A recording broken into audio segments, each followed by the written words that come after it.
7:42 y se los anunciábamos antes de la pausa.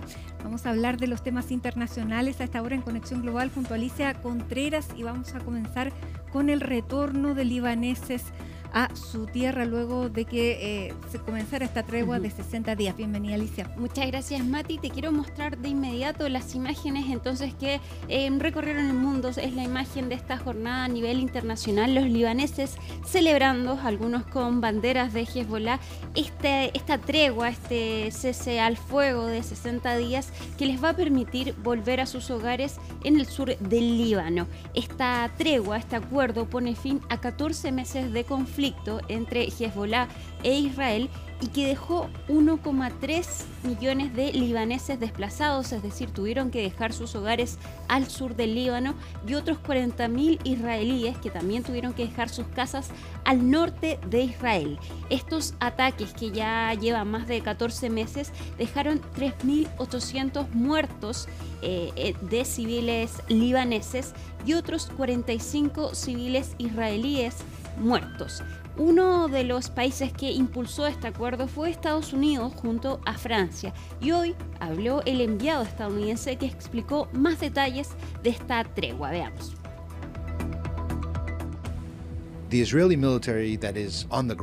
ejército israelí que se encuentra sobre el terreno en los primeros 2 o 3 kilómetros desde la frontera permanecerá en su lugar por ahora.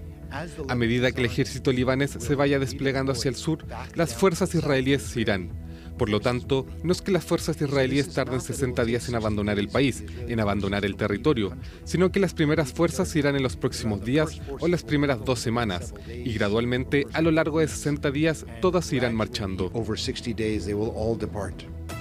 El objetivo entonces es aplicar esta resolución de la ONU, la 1701, que se implementó en 2006 cuando Israel invadió el sur del Líbano. Pasemos a revisar el mapa para entender cómo funcionará esta tregua, este alto al fuego, entonces, que fue aprobado por el Gabinete de Seguridad de Israel y también por el gobierno del Líbano.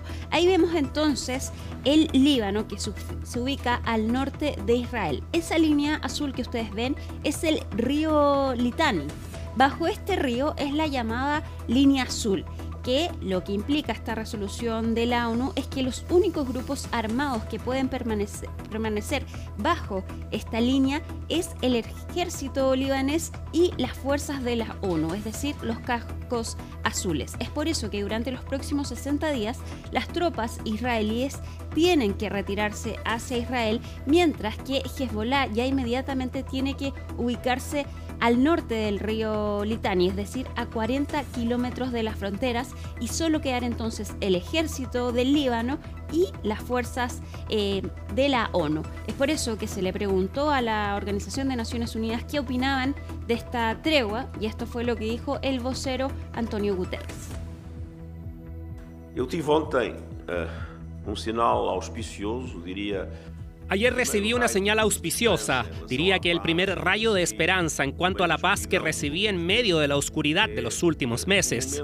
Un momento de gran importancia, sobre todo para los civiles que estaban pagando un precio enorme por el hecho de que este conflicto no solo se prolongara, sino que adquiriera dimensiones cada vez más preocupantes.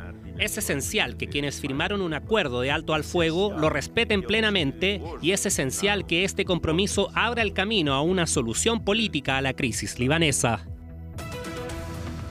Ya son 14 meses de conflicto entre Israel y Hezbollah, esta organización militar que se ubica en el Líbano. Pasemos a revisar entonces las fechas claves de este conflicto entre ambas partes. En 2023, el 8 de octubre, un día después de que Hamás atacara a Israel y comenzara esta guerra en Gaza, Hezbollah comienza a disparar cohetes en contra del territorio israelí para apoyar a Hamás y también a los palestinos. Es desde ese entonces que comienzan a intercambiarse ataques entre Israel y Hezbollah en la frontera entre el Líbano e Israel. Pero ya en septiembre, Israel comienza a intensificar su campaña militar en el Líbano, y fue el 16 de septiembre cuando se registró este llamado ataque de los Vipers o los walkie-talkies, que es que Israel acá hizo explotar los Vipers y los walkie-talkies de integrantes de Hezbollah, lo que dejó una serie de muertos no solo de integrantes de Hezbollah, sino también de civiles, y también puso en riesgo la comunicación de este grupo de Hezbollah. El 23 de diciembre fue el día más mortífero de estos ataques porque en un día murieron 500 libaneses a raíz de un ataque de Israel. El 27 de septiembre, Israel confirma que asesina al líder de Hezbollah, Hassan Nasrallah, y este es un punto clave porque después de esto, Irán decide atacar Israel en represalia a este ataque contra este líder de Hezbollah. El 1 de octubre, Israel invade el sur del Líbano, que no lo hacía desde 2006, y ya entonces ayer se confirma esta tregua, este alto al fuego que debería durar 60 días y que se espera que sea de forma permanente.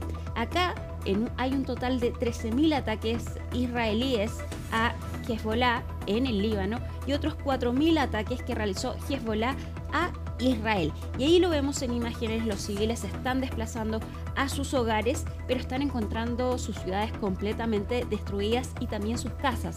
Tanto el ejército de Israel como el ejército del Líbano le pidieron a la población que no regresaran de inmediato a sus hogares porque recién las tropas se están retirando. De todas formas, los libaneses por lo menos decidieron regresar a sus hogares porque dicen que no tienen dónde más quedarse y es por eso que están limpiando lo que queda de sus casas.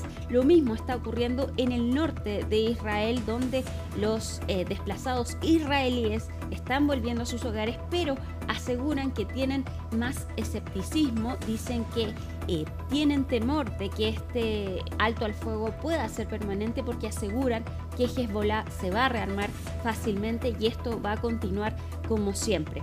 Escuchemos las palabras de los desplazados tanto libaneses como israelíes que están volviendo a sus hogares. Soy la primera persona de la ciudad de Tiro que limpia su casa, porque no tengo otro lugar donde quedarme, así que me veo obligado a hacerlo. Una vez que termine de limpiar, aunque tenga que poner mantas alrededor para quedarme en mi casa, me quedaré acá. No tengo otro refugio. Un alto el fuego es un gran disparate en mi opinión, porque nada ha cambiado. Los terroristas no están más allá del río Litani y nosotros tampoco. La situación sigue siendo la misma.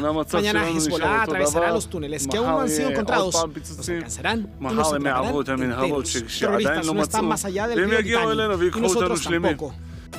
Un acuerdo que fue celebrado por la comunidad internacional, un rayo de luz, dijo el secretario de la ONU, y que también se espera que pueda servir para que jamás ahora logre un alto al fuego con Israel y se logre la paz en Gaza. Sin embargo, también muchos son realistas y aseguran que este es un acuerdo frágil, porque Israel acá se reservó su derecho para atacar a Hezbollah si es que este rompe el acuerdo, y esto es bastante ambiguo. De hecho, Hezbollah ya publicó un comunicado hace poco en el que aseguró que proclama su victoria sobre Israel y dice que sus integrantes están listos para atacar en cualquier momento. Vamos a ver entonces si es que se cumple este acuerdo, pero de todas formas el primer día por lo menos fue tranquilo y miles de civiles empezaron a regresar a sus hogares. Nos vamos ahora a Brasil, porque según la Policía Federal, una investigación de la Policía Federal, Jair Bolsonaro, el expresidente de Brasil, quien vemos en las imágenes, participó de un plan para hacer un golpe de Estado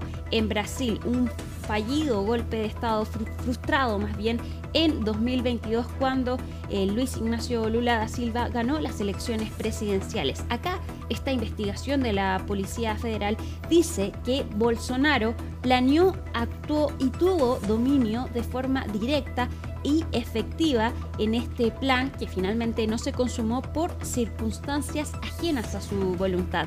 Pese a que no hubo un golpe de Estado, recordemos que el 8 de enero de 2023 miles de bolsonaristas llegaron, asaltaron y vandalizaron las sedes de la presidencia, de la Corte Suprema y también del Congreso en Brasilia. Además, según la policía, dicen que Bolsonaro, y esto ya lo hemos informado, tenía pleno conocimiento de un plan para matar a Luis Ignacio Lula da Silva. Bolsonaro, por su parte, niega estas acusaciones y se considera un perseguido por la justicia de Brasil. La Fiscalía General de Brasil ahora debe decidir si actúa penalmente o no, si es que acusa a Jair Bolsonaro.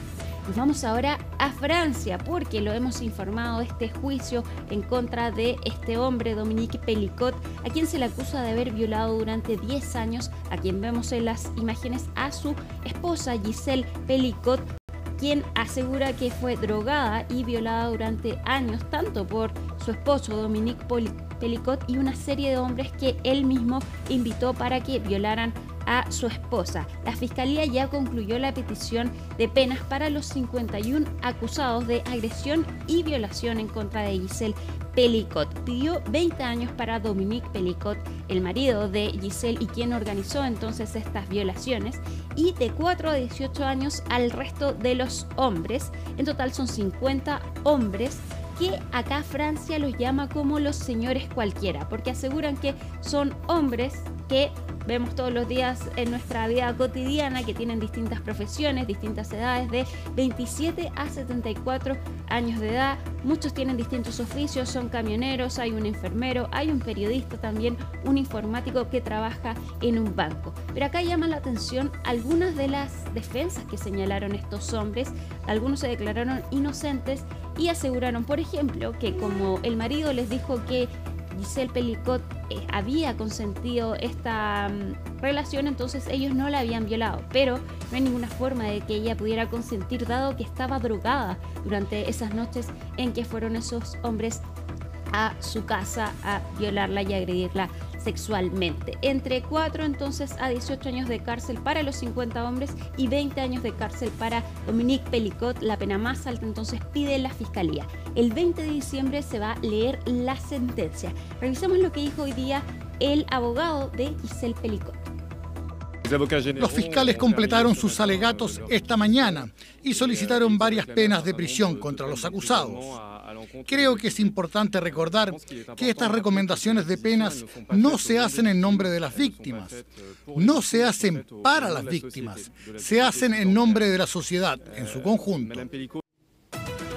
Y vamos ahora a Corea del Sur, porque se tiñó de blanco, completamente de blanco está Corea del Sur en la mayor nevada que recibió desde 1972 para el mes de noviembre. Son 16 centímetros de nieve los que se acumulan en Corea del Sur, que ha generado postales bonitas, pero al mismo tiempo ha ocasionado problemas en el transporte público y también accidentes en las autopistas. Se espera que esta tormenta siga hasta mañana jueves, entonces estamos atentos a lo que ocurre en Corea del Sur, pero acá vemos otro ejemplo de cómo está cambiando el clima a nivel mundial, Mati. Sí, sin duda hay poca conciencia finalmente, porque acaba de terminar la COP29 sin grandes acuerdos. Se avanza, pero se avanza mucho menos de lo que es necesario. Bien, muchísimas gracias, Alicia. Terminamos con estas imágenes que son bonitas a la vista, pero que hablan de un problema mayor. Que estés muy bien y te